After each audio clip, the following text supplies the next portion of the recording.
ఒకసారి చెప్పండి సార్ మరి క్లియర్ నాకు. ఇప్పుడు అక్కడ ఎవరెవరు ఉన్నారు?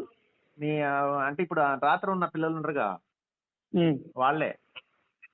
అదే వాళ్ళని వాళ్ళు వైన్ షాప్ దగ్గర ఉన్నారని వాళ్ళు కలవటానికి శ్రీరాములు ఈయన రోడ్డుకి అడ్డం పెట్టి తాగుతుంటే ఈయన బండికి కొంచెం తగిలిందని చెప్పేసి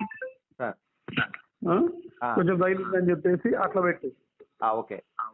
ఆ దుర్గాబాయి దగ్గర మా ఇంట్లో నన్ను కొట్టి నా బండికి తగిలిందని నా దగ్గర ఉన్న ఏమనుకుంటారో నేను ఆర్మీలో ఇది అని చెప్పేసి నా జేబులో ఉన్న డబ్బులు గుంజుకునేసరికి నేను మా ఫ్రెండ్స్ని అరిచినాక వాళ్ళు వచ్చేసరికి ఏమంటే బండి వేసుకొని పారిపోయినాడు.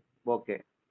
అక్కడ ఫ్రెండ్స్ మా ఫ్రెండ్స్ అక్కడ ఉండి నన్ను రావనగా నేను అందాజు 10 గంటల వెళ్తాంట అక్కడ బంక్ శ్రీదుర్గా వైద్య పక్క దాంట్లో ఈ రోడ్డు మీద బండి పెట్టి దాని మీద పెట్టుకొని తాగుతున్నాడు.